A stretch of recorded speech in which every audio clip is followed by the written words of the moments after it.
Jacquelyn? Jackie's fine. Jackie? Jacqueline is what's on all my information. Okay. I prefer Jackie. When people see you out in the street, do they say, "Hey, Jackie," or they say Jackie. Jacqueline? Jackie. Okay. All right. We just want to keep it, Yeah, relaxed. okay. Keep it real. Keep it real. Keep it real and It is relaxed. real. Yeah. Yeah. So, hello, world.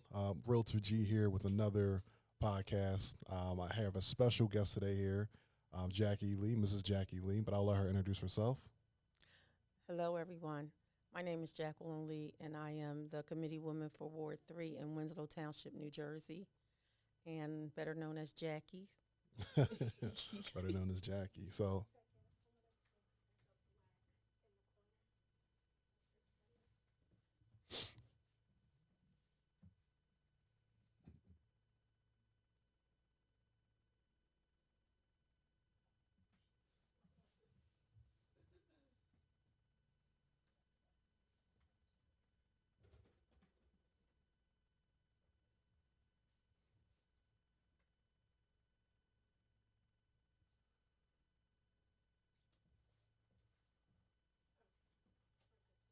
excellent. So Jackie, I've had a number of people in different political areas on here. It's not really a political like podcast that I'm doing. It just so happen to be that way, and I'm always curious to see how people have gotten into the career path that they're in now. Could you share with me how you got to where you're at now? Sure. Approximately about 16 or 17 years ago, before my mother passed away, she was working with the current mayor in Winslow Township, and she was helping her to run for election and helping her at the polls. And she said to me, "You need to get involved."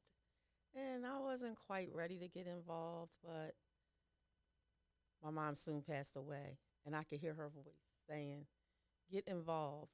So what did I do? I went and I started working at the polls like she did. Mm. And that's where I saw a lot of things happening that I thought I could try to work with the public. A lot of people were coming in and they didn't know how to vote. They didn't know who to vote for. They didn't even know why they were voting for a particular candidate.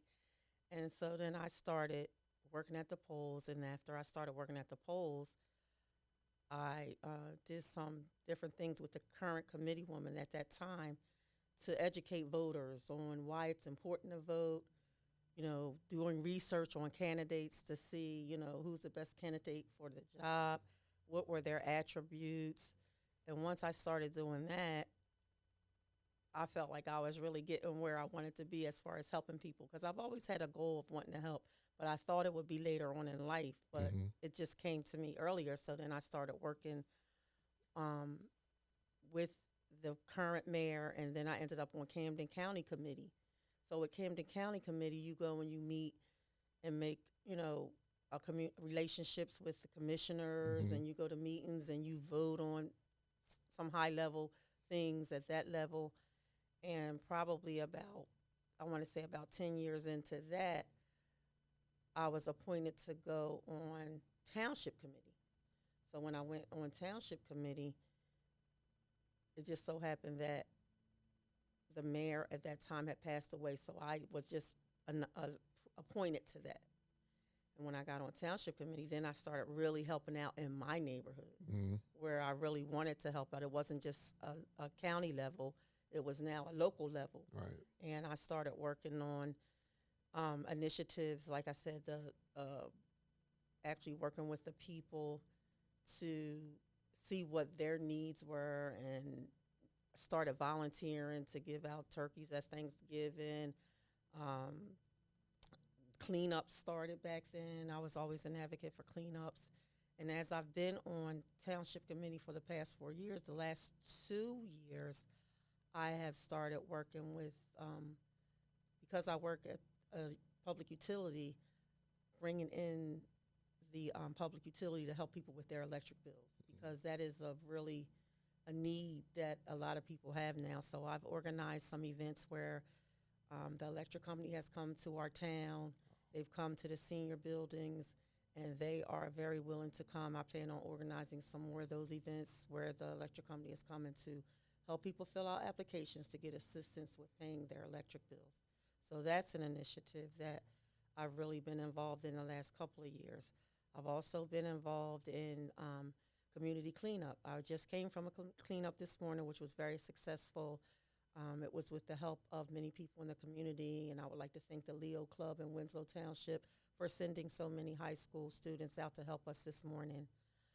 I've also done initiatives I'm on the Board of Health in Winslow Township. I'm actually liaison to the Board of Health with the township. So with that position, I've done community showers for mothers in need, like a big baby shower where a lot of people just got formula, diapers, strollers, car seats. We give it all away free. We work with partners, and we give them, free things. So I've been involved in a lot of initiatives to help people, but I've never been one to talk about what I do. And now that I'm being reelected or potentially going to be reelected, I have to do a lot of campaigning, and I just have to tell people that I've been doing a lot of things behind the scenes, but I don't necessarily talk about them. Yeah. Well, first of all, thank you for all the work that you do. I know often it's always a thankless job, and there's a lot of people that need a lot of help, and it sounds like you're really been doing a really valiant effort in trying to help the people and bringing them the things that they need. Could you talk a little bit more about kind of the role of what a committee person does, right? What it's like when you say you're a committee person, what type of tasks does that mean? So that entails you have to go to township meetings twice a month, and you're actually voting on issues around things that how the town is going to operate, building. Right now we have a big thing happening in the town where builders are buying up a lot of land because people that have owned those properties for years are selling them. So we have to monitor what's being put on the land. We have to make sure they're following the regulations and the rules of the county and the state. There's a lot of things that we have to monitor in order to keep our state, running properly in our area and township. Yeah, so it sounds like you're kind of being a steward of the township, making sure everything is being taken care of, the people, and everything is happening in the interest of the people that live in the township. Yes, and we have to also make sure that people are being fed. That's another thing that I do. I work with the community food bank to make sure that people who have food insecurities are being fed. There's a food and clothing pantry, making sure that people have food that they need. It's a variety of things that you do, and you have to be, it's more like a 24-hour job. Sounds like because it. you have to have people call you, and you have to help them. If there's a burnt person that had a fire, we have to try to help them to get, the things that they need in order to continue to have somewhere to live, eat, and all the things that's involved when somebody is a fire victim. So there's so many different tasks around being a committee woman. It's not just a name. It's a job, Right. and you have to really be in your heart want to do it, because some people say it's for money. It's definitely not for money. It's not. It's not for money. Because I know in cities like Philadelphia, someone told me, they said, oh, they get paid a lot of money. No, we don't get paid a lot of money. We do this because it's in our heart. Right. We do it because we like helping people. I did go to school, and I do have a bachelor's in social work, and I have a master's in organizational management. So the two things go together. You organize things to help people is what my background is in, and I mean it from my heart. It's not, a brag. That's awesome. A lot of people I know, including myself, have degrees from college, but they don't really implement them after they graduate. So I'm glad that you're able to use your educational experience and what you're doing now. I think that's really awesome. I'm a real estate professional, so I always look at things from a building standpoint, and how does the current climate affect people, the residents in the community, right? And affordable housing in these rural areas are starting to become more and more of a topic. People from New York and even Philly are moving to New Jersey because of cost of living, or just because the city is so oversaturated with so many people don't want to live in the city, right? Right. Are you finding yourself kind of in that battle with like developers who want to build affordable housing units and the residents that have lived there for a long time, kind of fighting that? Have you had to deal with that? Absolutely. Absolutely. We're in a situation now where, like I mentioned earlier, people are selling their homes and they're selling their land to the highest bidder. Basically, they're Hmm. going to sell it to whoever's going to give them the most money. So of course, it's going to be a builder who's looking to build something on the land.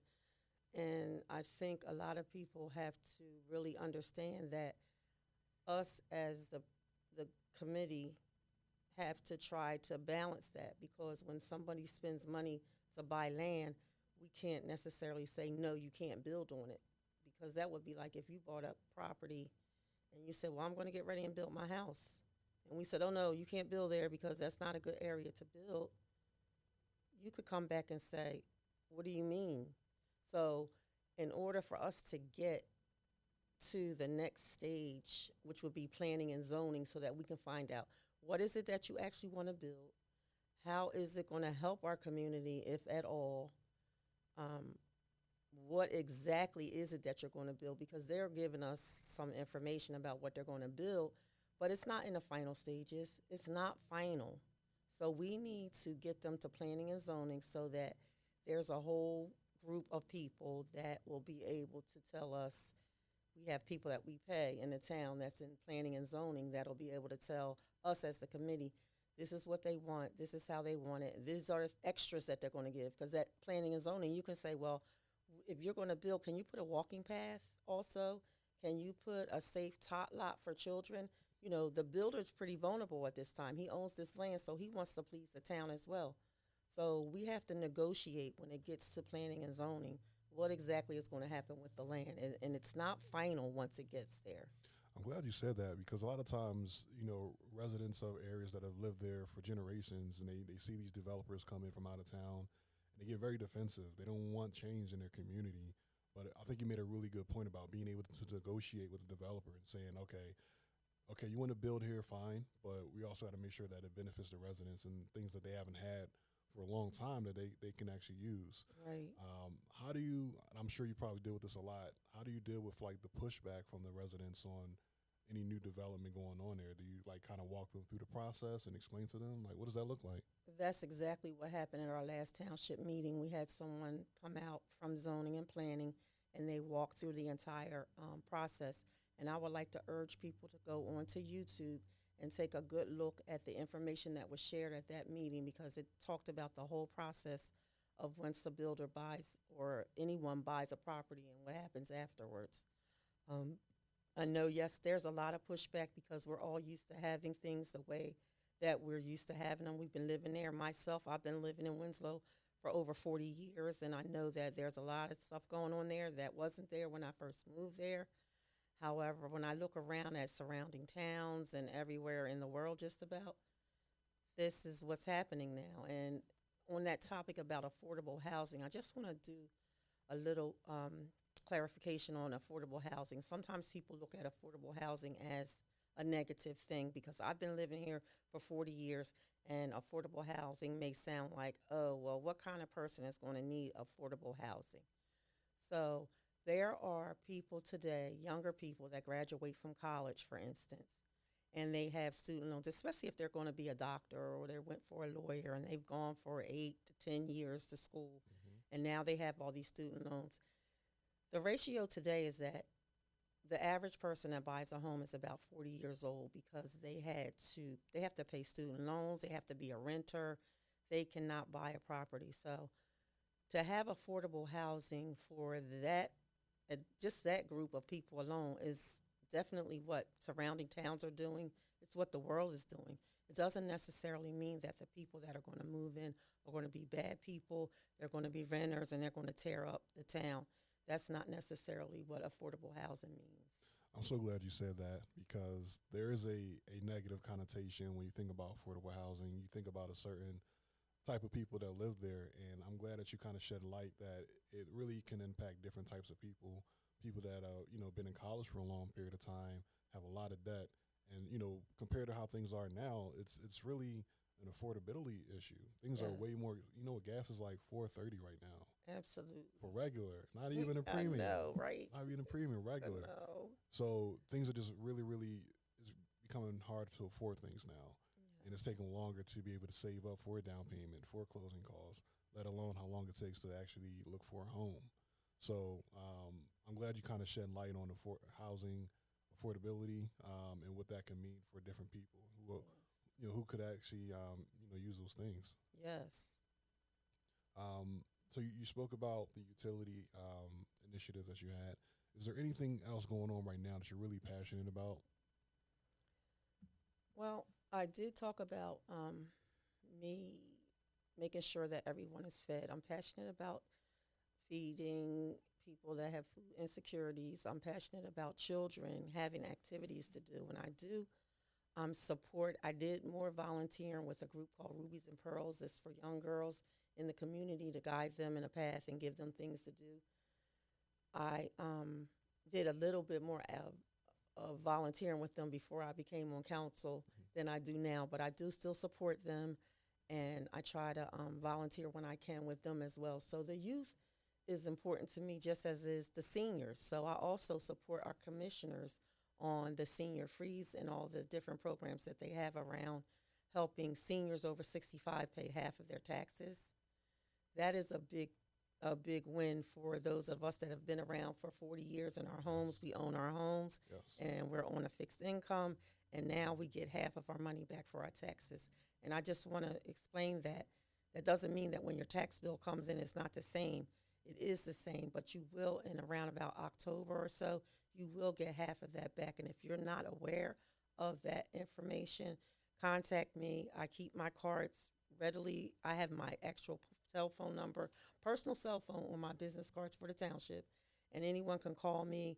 They can also call Paul Moriarty's office, who I have a close working relationship with, and Dan Hutchison, and also Cody Miller.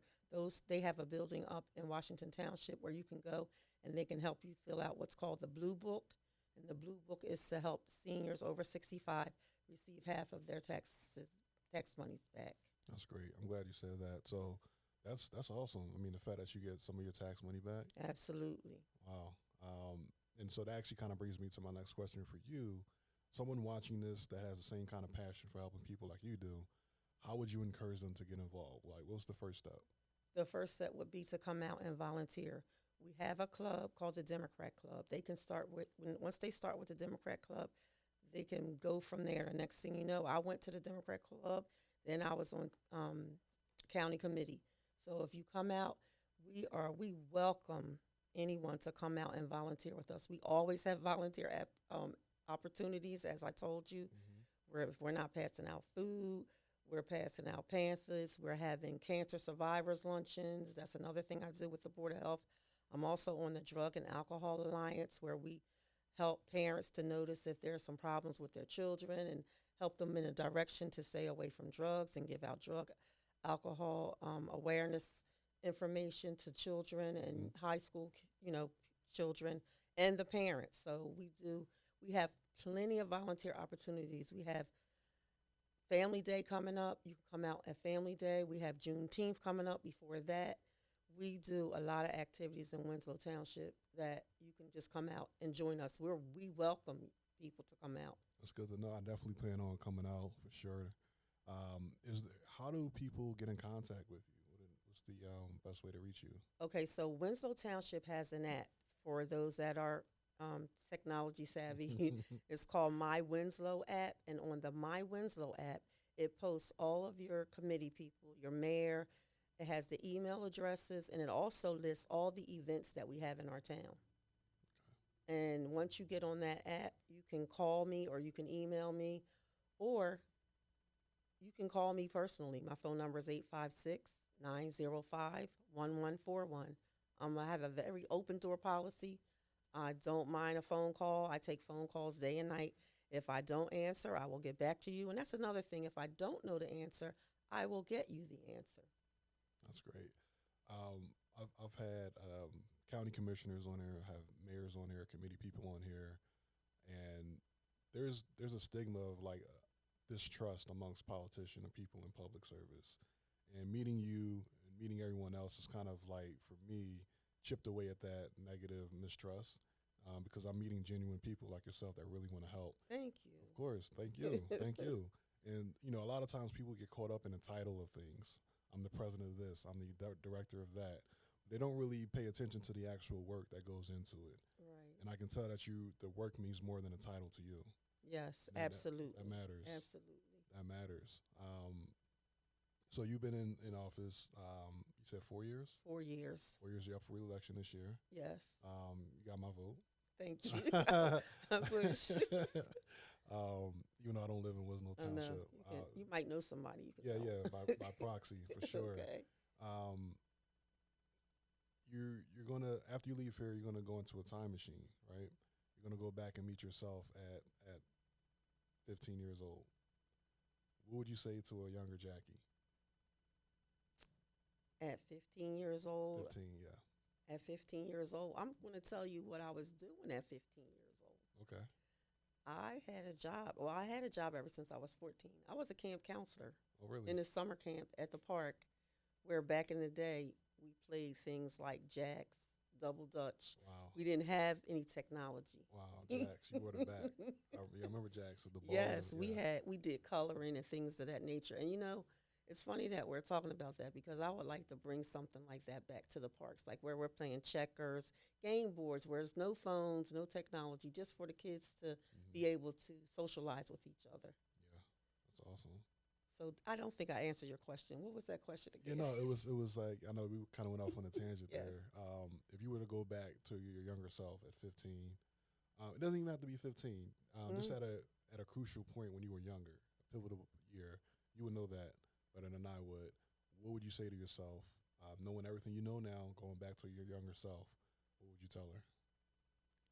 I would tell her to start out earlier because this is my passion, and I would have started out even earlier than what I did. Really? I would have started out even earlier. I probably would have went to a social agency to work, but I did start at a social agency. But back then it was like I wasn't getting enough money, so I went to the electric company, in which I've been in customer service for all those years. So I still work with people. I want to say that, yeah. But yeah. I would probably have stayed with to make more of an impact in helping people outside of in the corporate world. Okay. Start sooner. Yeah. Start sooner. But it's not too late. It's never too late. It's never too late to start your dream. Yes. I just think it's really important to have you on here. There's a lot of people watching right now. There's a younger Jackie out there watching right now who probably have the same dreams and aspirations you do, but maybe not have the confidence and maybe not see the actual path to making it happen. And so having you on here, sharing your story, what you're doing, what you have done, what you're currently doing, what you will do, I think is really inspiring. And hopefully you have the next, Jackie watching right now. I hope so. To take over. And if you want to come talk to me, I'll help you and you can work with me. Excellent. Yes. That's pretty much all I had. Did you have any questions for me or anything else you wanted to tell the public? No more questions. I just want to say, re-elect Jackie Lee for your Ward 3 committee woman, and I will help you. Call me if you need me.